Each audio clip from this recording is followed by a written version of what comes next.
was that standing? So I don't know whether they have a search warrant. So let's see, they have a search warrant. So I don't know what if they were and so they acted like anybody else could. Then they may be able to do that. I mean, because if you think about it, it's 7 o'clock. If you didn't know it, now you know. now we do it. Pop my eardrum. Yes, yes. I'll get Patricia back in the house. Thank you. I'm calling. I am calling the Board of Education meeting to order. It is February the 25th, 2019. It is the last board meeting that we're having, and it's Black History Month. And so I am going to now read the public charge. The Orange County Board of Education pledges to its citizens to conduct its business in a courteous and productive manner, showing respect for fellow board members, staff, and citizens. The board asks its citizens to conduct themselves with the same courtesy toward school personnel and each other.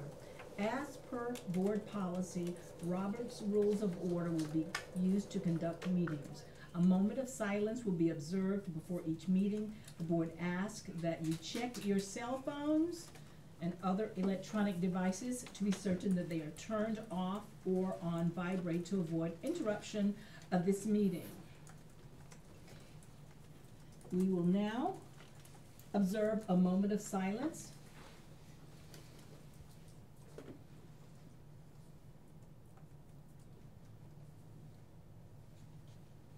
Thank you. Our next item is the agenda adoption, but I am going to ask the superintendent if it's okay if we would amend our agenda. I know I'm the board chair, but you know, it's your staff I'm talking about. Amend the agenda to delete item 10, given that Teresa Cunningham Brown is not with us tonight. If that's all right with you, I will entertain a motion from a board member. So moved. Second. All in favor? Aye. Opposed? Thank you. So we have our amended agenda. Motion to approve. Second. Yeah, I think we're good. We did it. So I'm just looking now for, I don't have any comments. And public comment would be, you know, in a work session. That's right. So we don't have anything. All right. Very good. Very good. So now I'm going to entertain a motion for consent agenda. Motion to approve. Second. All in favor? Aye. Opposed? All right, so now thank you very much. We have gotten through this item, and now we're going, we have, yes, Mr. Superintendent, I would like for you to, because I was chasing rabbits when you talked. Yes, so would you please open this up for us? I'd be happy to. So tonight we bring before you an opportunity for the board to reaffirm a resolution that this board had passed, and I'm sure the board would love to comment on their history of support of immigrant children in our school system in light of what many counties are dealing with right now, and in protection and thought of our students and families in the system. We just felt like it was important tonight to bring before you the resolution with, we believe, some improvements and some strengthened language around documents that are not shared, information that is not shared, and our FERPA laws and how we follow those. So again, just I thought a good opportunity and good timing for the board to yet again be out front and reaffirm their commitment to immigrant children in our system. Okay, thank you. And I'm going to have Member McKnight read our resolution. Thank you, Madam Chair. Orange County Schools Board of Education resolution in support of immigrant children.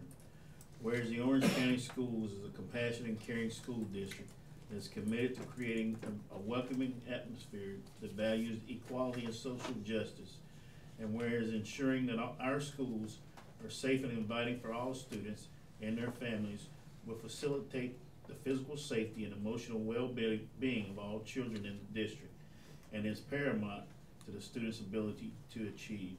Whereas Orange County Schools welcomes and supports students without regard to their citizenship or immigration status, and will continue to admit students in a manner that complies with our non-discrimination policy, and without regard to a student's race, national origin, religion, citizenship, or any other protected characteristic.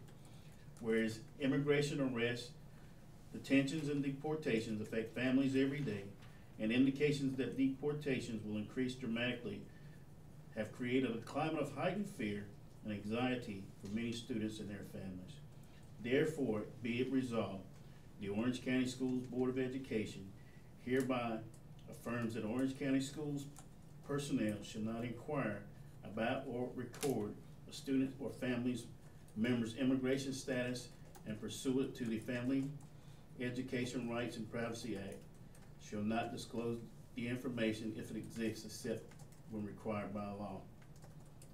Affirms that the district shall refuse all voluntary information sharing with immigration agents across all aspects of the district to the fullest extent possible under the law. Affirms the rights of children to attend public schools in the county they reside without regard to their immigration status in accordance with the board policy 4125, and encourages continuing collaboration between Orange County schools and other local governmental entities and advocacy groups to support and protect these children. Adopted this 25th day of February 2019, Brenda Stevens Chair, Orange County Schools, Dr. Todd Wirt, Superintendent, Orange County Schools. Action item. Thank you for reading the resolution. I appreciate that. And I want to remind the new board members and those of us who served previously, I won't say old board members. Veteran. Veterans. Yeah. I'm a veteran more ways than one.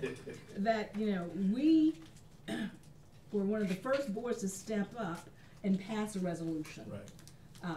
Many, many years ago. So this simply reaffirms what we put out there before, because we support our immigrant children. And this is an action item. Unless somebody would have something to say. Can I just Please. say an additional thing? Please. And I want to thank the board before I was on it, the board members who were on those earlier boards for the earlier resolutions. I really appreciate this one. I think I have a couple of sort of related questions related to this, you know, the idea of wanting to create safe, inviting schools because it affects student achievement. My questions around this are how we're as a district sort of monitoring or assessing the impact of recent, you know, events in surrounding counties. Like, how are we understanding how that's impacting our students? And how are we, what avenues do we have for finding out from families how this is impacting them? So I can sort of imagine how this is impacting them, right? But how are we, what are sort of avenues for finding out from families? All right, thank you.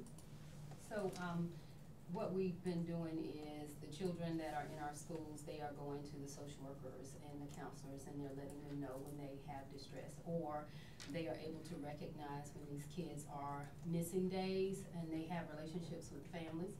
So parents are calling, letting them know. And so then social workers and counselors are holding individual and group sessions around how do you deal with that stress and how not to worry and those kinds of things to support the students, as well as going over rules and laws that they should know. We won't allow them to come to school and get you. If someone comes to your home, you don't have to open the door if your parents are not there, and those kinds of things to reassure children of what their rights are. Another Family Success Alliance helps us with this work as yes, well. That's right. You know, because they have a zone navigator in a portion of our community that can be affected by this. So they're a good conduit of information to our counselors, to the principals in that zone, based on what families, because there are times that certain families will tell the zone navigators things that they won't tell others because they're in their community so often. Yes, sir, Dr. H. Is this resolution gonna be posted on our website? It's up to the board, if you want it. Well, I think it should, and I think it should be posted in English and Spanish, Okay. okay?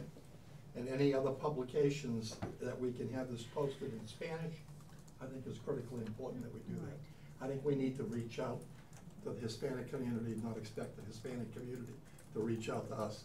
We need to show them that we also care significantly about this. Okay. And just to add on to that idea, I know that the district already posted or reposted the FAQs that I think it had put out earlier in 2017, answering some common questions for families. And I think that those are great. Are they in Spanish? Or And they're just in English? translated in Spanish underneath already, Yeah. yes, Good. which is awesome. I was looking at a similar sort of page, FAQ page that Denver Public Schools has, and they had a couple of things in there that I think would be worthwhile considerations to add. One of them was sort of, to Ms. Cobb, what you were speaking about, one thing they have on their page is sort of a list of supports that the district offers to families and kids in times of trauma and stress. So this is not necessarily related just to immigrant children, but sort of generally, these are the just openly saying, like, encourage your child to go to the school counselor, or, you know, some of those things for the kids who may not know that they can do that. So that's one thing. And then the couple of others were like, if I am worried about, this is sort of FAQ from a parent perspective, if I am worried about being detained while my child is at school, what could I do? And there, I think they just encourage them, like, double check your emergency contacts or whatever, but what, you know, whatever the things a parent could do to sort of ease their stress about that. And then the other thing that they have is a question around how will the district prevent immigration enforcement agents from coming in and sort of disrupting the learning environment. And they say, here's what our procedure is, basically. This is highly unlikely to happen. If this were to happen, we have a process, and like the 3 bullet points of what that process is. Okay. So those were a couple of things. I think they might also have a, like, who should I contact if I'm, like, worried about things but don't have a contact. I don't know if we have a person like that, or if that's you, Ms. Cobb, or the principal, or who it is, but I thought those were really good additions to what we already know. That's good. We'll definitely take a look at it. All right, thank you. Thank you for coming up. I appreciate that. That's what you're supposed to do. Can I just add You're one not thing? the only. Can I just add one thing? I do. Sure. Mr. Seth Stevens is not here tonight, but he just notified me that the resolution's already been translated and we're ready to post to the website once it's approved tonight. So. Oh, okay, correct. It's translated. Wonderful. Thank you. Have we had a motion on this? No, sir. I move that we adopt the resolution as read by Mr. McKnight. Second. All in favor? Aye. Opposed? Thank you. And let me say to the people that are here and the people that are watching that 2 board members are absent because Hillary McKenzie is out with the flu, and we would prefer that she would stay at home with her flu. and But we wish her a speedy yes, recovery. a speedy recovery, and that Matthew Roberts is with a sick child. So I'm sorry, I omitted that. And now item 10, we deleted it, and now we're at you're up, the audit contract. That's right, you're up. Good evening. Good evening. Hope everyone's well. Yes, we're dry. I said we're dry. Yes, appreciate the sunshine. State statute and local policy state that a school district must be, and individual schools must be audited every year by an independent auditor. Before you this evening for your approval is a standard audit contract for Anderson, Smith, and White to perform an audit of our basic financial statements of the governmental activities, business type activities, each major fund, and the aggregate remaining fund information, including related notes to the financial statements. As you may have noticed when you were looking at the contract and the letter, accounting standards generally accepted in the United States require certain supplementary information to supplement our basic financial statements. This is also required by the Government Accounting Standards Board. So what they will be performing when they come in to do this audit, in addition to auditing, is the supplemental information that is required.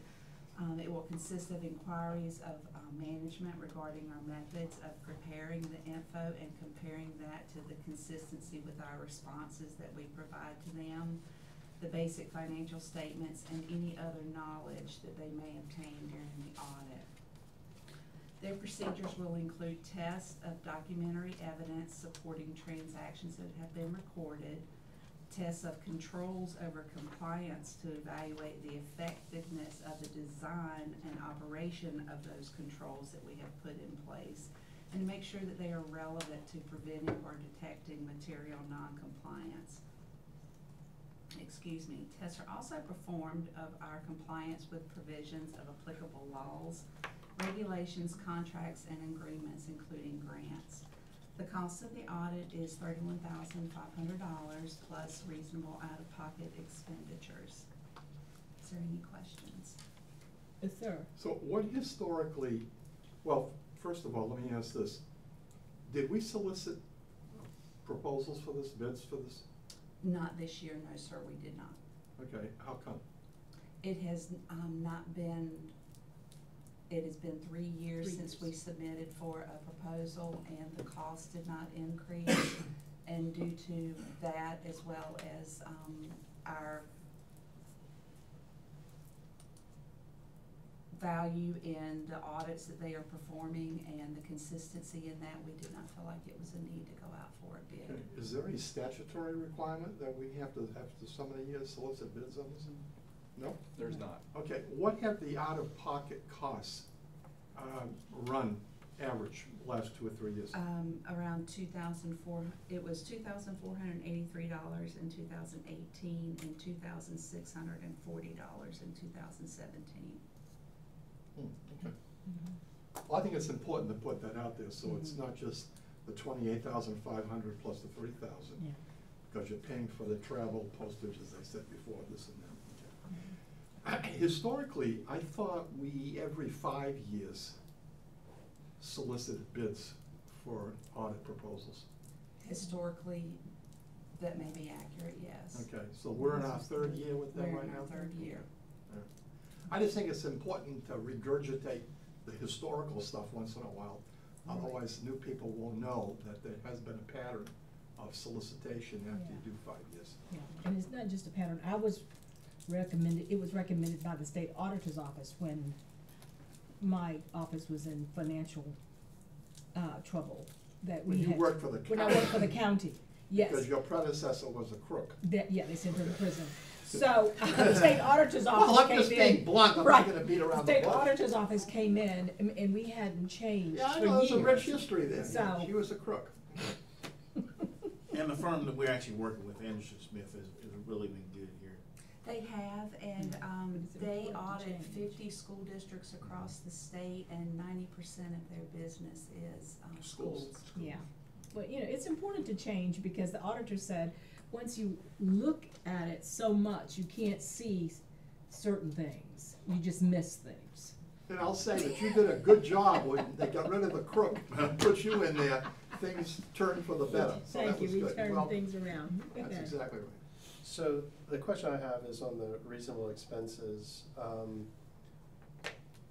Do they submit their receipts for these items? Like if they go travel and there's a hotel bill or anything like that? Or what do we actually require for these reasonable expenses? It's not, the reason I ask is it's not defined in the contract other than they just charge us, it looks like. The receipts, I do not receive actual receipts from the auditors. They do retain those, and if I question the reasonableness of those, they can be provided. So is there any reason we wouldn't ask them to follow our travel procedures versus whatever they're using? Well, we don't require our own employees to provide receipts. Oh, I was meaning just in the form of, for the county, we have certain cost caps that we have per day for hotels and things like that, versus they're deciding what's reasonable. I'm just questioning on the, making sure we have a consistency that's in line with what we expect our employees to do, versus them deciding what's reasonable for an accounting firm versus a school system. That's the only reason I'm asking. So there's nothing that would be illegal about asking them to follow our, parameters on travel. That would not be legal. This is not an unusual line, that it does have the word reasonable associated with it, you know, any other reasonable out-of-pocket costs. They're an accounting firm, that if there is a concern about the reasonableness, and you've got sharp eyes here looking at it, that, then she would say, that seems a little unreasonable, can you send me the receipts? And if they're unable to produce the receipts, then my guidance would be that we would not pay that. An accounting firm not retaining receipts around their expenses would seem to me something that would not be sustainable. So, so that's kind of the approach that I would take. It's up to the board about whether you think that the language is adequate. I mean, it does have the word reasonableness in there, which is something that I would expect. Yeah. Yes, sir. That's why I asked the question originally what the out-of-pockets were, because if it was $10,000 or $12,000, Yeah. I would say, yeah, I wanna see the That receipts. wouldn't have been reasonable. Yeah, you know, so you got 2,800, 2,400 one year, 640 the next. And, you know, I'm not concerned about that, but if it was a much bigger amount, I would say, yes, we need those receipts. Right. Yeah, I'm not, just to be clear, I'm not advocating for the receipts. Oh, yeah, no, I'm I just understand. concerned with the flexibility of the travel, because in there, it specifically talks about travel, copies, and things like that. So obviously, if they're making copies, we're not gonna get a specific receipt. It'll be them saying, hey, there were 20 copies at this amount. Well, I was surprised that we actually pay for the copies. I would think that would be included in the 28,500. It goes to show you how naive I am. So it just says to me that the majority of that money is in travel, because Yeah, we're not gonna absolutely, yeah. Because they're coming here from where? Rockingham. Rockingham. Oh, yeah, Rockingham County. Have any additional questions? Move adoption. Second? All in favor? Aye. Opposed? Thank you very much. Thank you. Okay. Whose item is this, Mrs. Superintendent? Would be mine, Madam Chair. No, Let's see, I thought you'd say that. All right. So thank you. Tonight I bring before you a job description that I hope you've had the opportunity to review in detail. We began working on this several weeks ago. Ms. Cunningham Brown and I and other staff initially took a look at some different job descriptions from around the country, as well as where equity officers are positioned in school systems.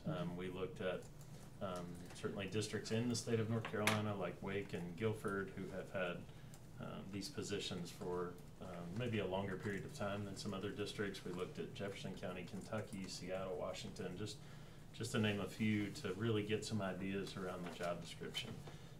Ms. Cunningham Brown, who also helped write the original equity officer job description in Wake before coming to us, began working on this, and at a recent Monday meeting of the cabinet, we spent probably 45 minutes or more working together as a cabinet to try to refine the job description.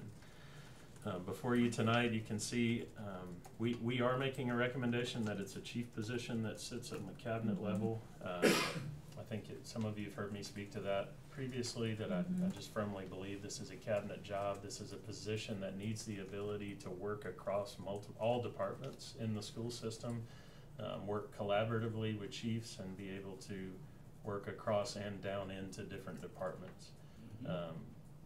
You can see there's just a few spots that I've highlighted that I'd like to just point out. I'm happy to review more, and then I'll talk just briefly about how I would see this moving forward, if you were to choose to approve it. You'll notice in the position purpose there, the cabinet felt really strong about that sort of bottom section of the paragraph. It's about the chief equity officer will lead the district's efforts and sustain a culture of equity and inclusion for all students by narrowing gaps between the highest and lowest performing students and eliminating the racial disproportionality between student groups that occupy the highest and lowest achievement categories.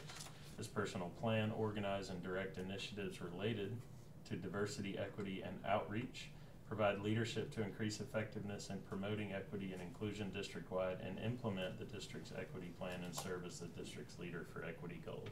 We talked a lot about in cabinet, and we added several times the word community. We see this as a very public-facing position that will be interfacing with different community groups, parent groups, all across the system. You know, this would be another good example, just the discussion we've had tonight about immigrant families and support there, and some of that community work.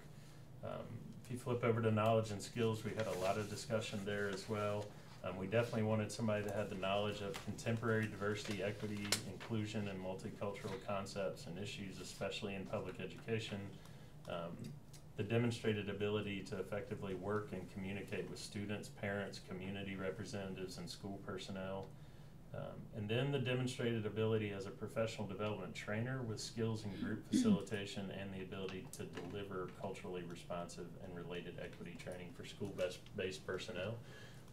We realize with the size of our district that this may very well never be a department of 8-10 people to deliver professional development. So we not only need a chief level leader and a chief level thinker, but we need a doer as well, and somebody that can help deliver professional development, not only in our schools, but potentially in the community as well. We did talk some about education and training. You'll see, you know, we asked for a master's degree in a variety of areas and left it open to. We do want to do a national posting for this job, posted in some non-traditional places than we normally would. There are some diversity websites that we have access to that a lot of higher ed organizations post to. You find a lot of diversity positions and equity positions at the higher ed level. We very well may attract a candidate from that level, but certainly want this to have a national scope. If you notice in preferred qualifications, we would obviously love a fluent speaker and writer of a second language. That would be a strong preference. But we understand we have put pretty impressive set of skills for an individual here. Right. So, but you know, we felt strongly that this is an opportunity for us to post and do this right and get an incredible candidate for our system that would bring a new lens to the work that we're doing. And on the last page with essential duties, we tried to put, whenever we do essential duties in a job description, we try to rank those what we believe to be of most importance on that last page, because, you know, oftentimes when people are reading a document like this and you have a list of 15 things, the first 4 or 5 are certainly the ones that are going to be focused on the most. We want this person, and we use the word consult multiple times. I mean, so not only will this person be a strong leader of our equity work, but they also can serve as a consultant to other parts of the district as well, in helping our other chiefs and leaders think through decisions and work that they're doing, but consult and facilitate the implementation of the equity policy and the plan, specifically on student achievement matters and related to equity professional development. We see this person as leading and being very involved with the equity task force moving forward, as well as other parent and community components of the equity plan once that is developed. I think lastly, I would just say, and I'm certainly happy to take any questions, I've shared with you on a couple of occasions, you know, while this would be, you know, it's not normal for us to add a position at this time in the school year, heading into budget times. However, with your passage of the equity policy, I believe this person needs to be in place to help develop the equity plan that we're going to hold them responsible to help lead for the system. I think the sooner we can post, this is a prime time of the year to hire a leader like this. Spring is our best hiring time.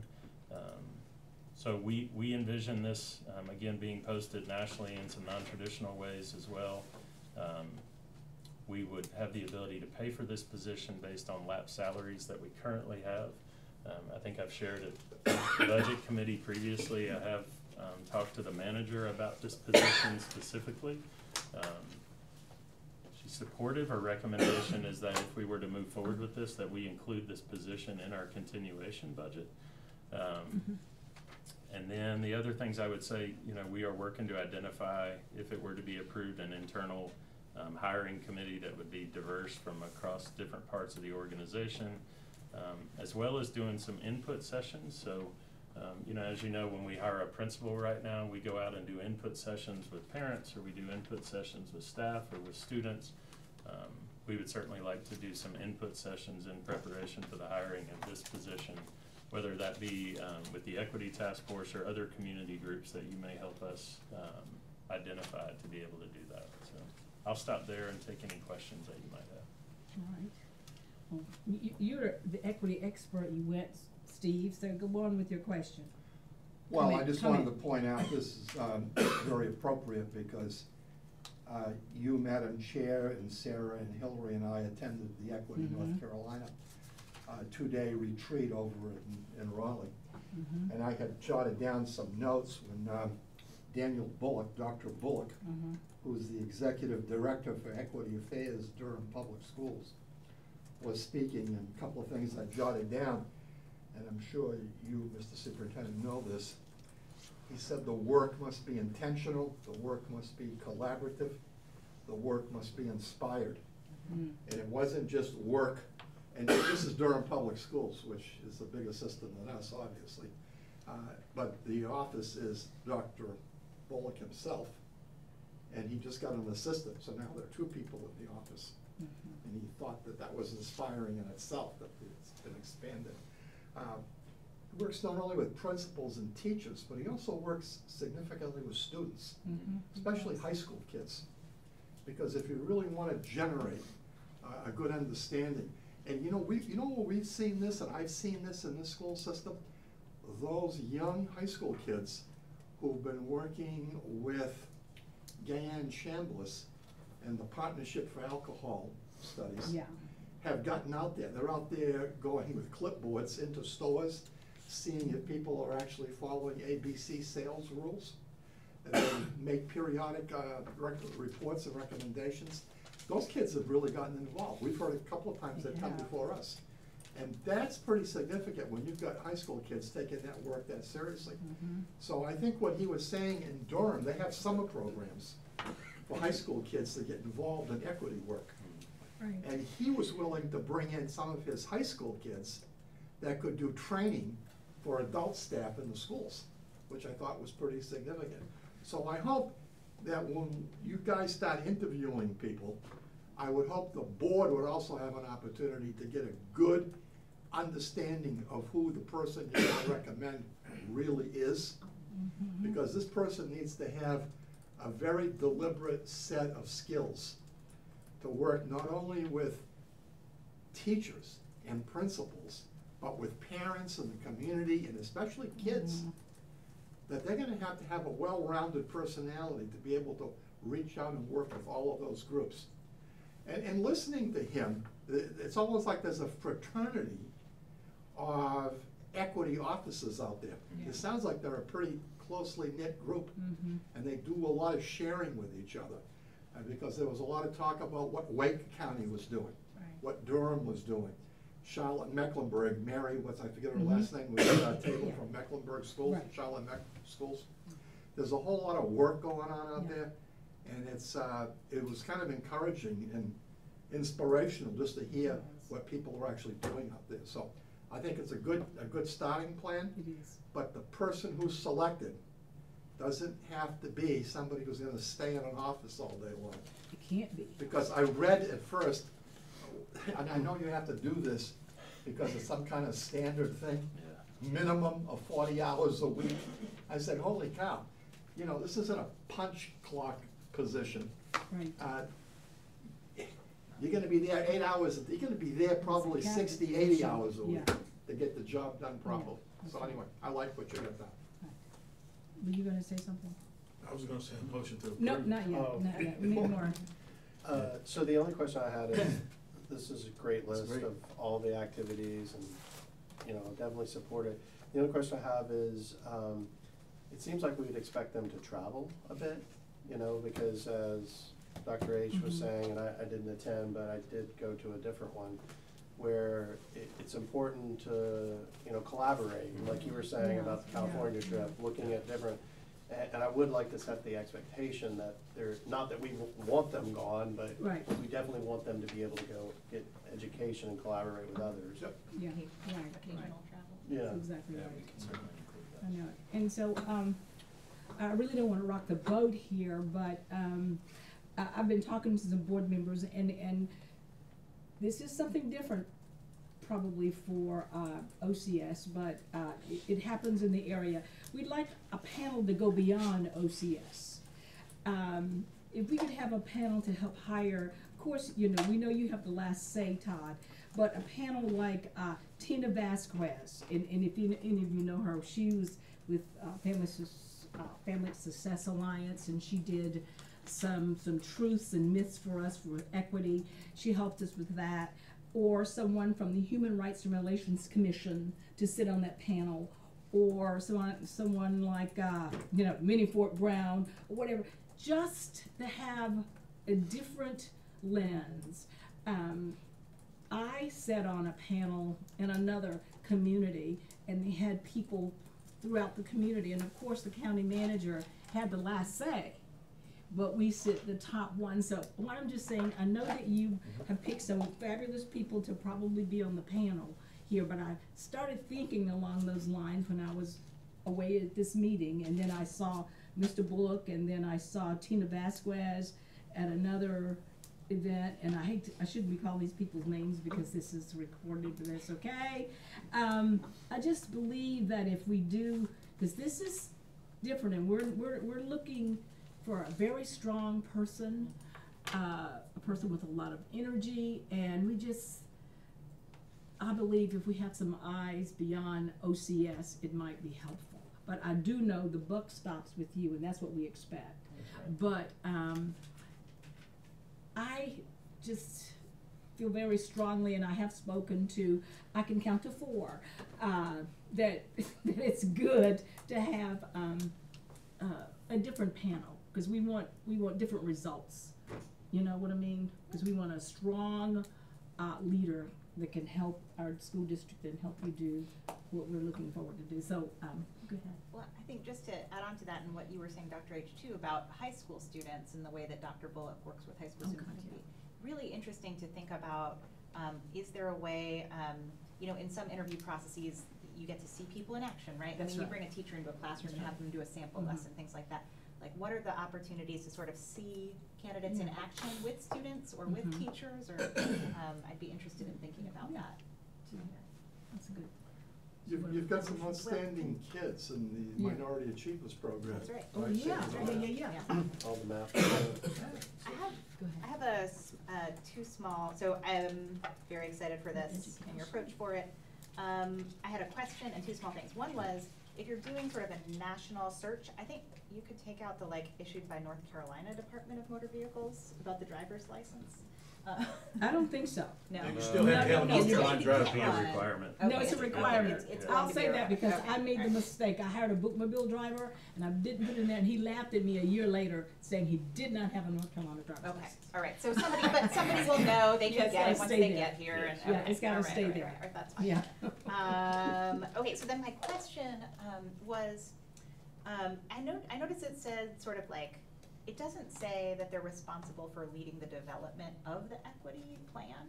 And I was wondering if that was intentional Oh, and why. that's good feedback. I actually had that same, as I was reading to you tonight, caught that myself. So that is something that we should and will add into the job description. Okay. And you know, Dr. Work, we recognize that as the weeks go on, something might change there, because this is new for us. Yes. So if you change it a little bit, tweak it a little bit, you know, we won't be mad at you. Well, do you, in that regard, I mean, obviously approving the position We're would be a- approving the would be position. a board Yeah. decision.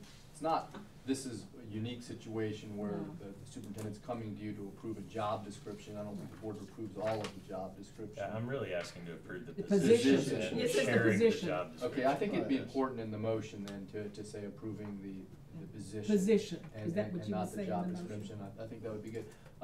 That's helpful. On the issue of outside individuals participating in the interviews, I just wanna touch the legal side of that. You know, it's an applicant and their information is confidential. You know, interviews with applicants is confidential, and so, when this issue has come up before, what we would have to put in place is that both the applicants would have to consent to the fact that their name is an applicant and their information, what have you, would be shared with somebody outside the district. So that would have to be a matter of consent. And then secondly, the individuals that are not within the district coming in, they'd have to sign a statement indicating that they're aware and that they won't share any of that information and so on and so forth. So there are some steps there. I mean, we do have an obligation by law to maintain the confidentiality of records, including anything related to applicants. And so, if the board is asking the superintendent to do that, I know the chair has Yeah. expressed that as an interest, and the rest of the And board. I said it wasn't just the chair, Right. and It's- and I made that clear at the Yeah. beginning. We have to keep in mind, we wanna be legal, but I like to be equitable. Yeah. Okay? And I think we can handle this within the parameters that we know the rules, and I believe we can do this. Yeah. I know that we can. And I can absolutely draft those forms. Yeah. They're available. I mean, it's not an elaborate document. No, It's it's just not. It's just a short We even document. I know, I did it, and I know We you've even done, have you've done internal it. staff sign confidentiality. Right, they do it agreements already. when we Okay. do interviews. They do it Great. already. Fantastic. Yeah, So this because would- I had to sign something before I was on the board, because I Sure. participated on a team here. So, it's nothing new. So that would be a complete CDA, NDA that would include the conversations during the selection, not just the individuals? It's not just the names, but it would be the content of any Yeah. personnel Of the whole information. process. Mhm, the whole Personnel process. information, so. It would be private. Can I- Yes, sir. Yes, sir. Me? Oh, thank you. You're the I'm sorry, sir. you were looking at You- Mr. McKnight, I didn't No, know. but no, He's ready. He's somewhere else. I just No, wanna no, say. I'm not, He's I'm ready. on it. Yeah. I'm just saying, you say you have 4, I'm trying to. Oh, okay, go ahead. I'm I trying to just- find out the 4 you're talking about. Yeah, I just wanna say, unless there's a need for 4, That's I am dangerous. totally, Oh, yeah. I'm totally open to that feedback. It Yeah. is something we've discussed. I mean, we want the community, we know how important this position is in this Mhm. time in our school system. Right. So we wanna be inclusive, Right. and we've And I talked do. about, some different folks, but I would probably bring that interview and just share that interview Yeah. team with the board so that you could We'd see it like that. beforehand. Let me just say this, because I'm a little bit disturbed by your statement, Brenda, that you had 4 votes. No, I said I don't think that's a good way to do business, because It's- all it does is instill questions in my mind, okay? Mhm. Because you didn't discuss this with me, nor did I Nor me. expect you, okay?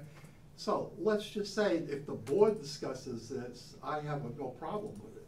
But for you to say you've got 4 votes, I have a problem with that. Did I say that? Yeah, You did. I didn't say that. You did say I that. said I could count to 4. You That's said that. different. I know what you said. All right.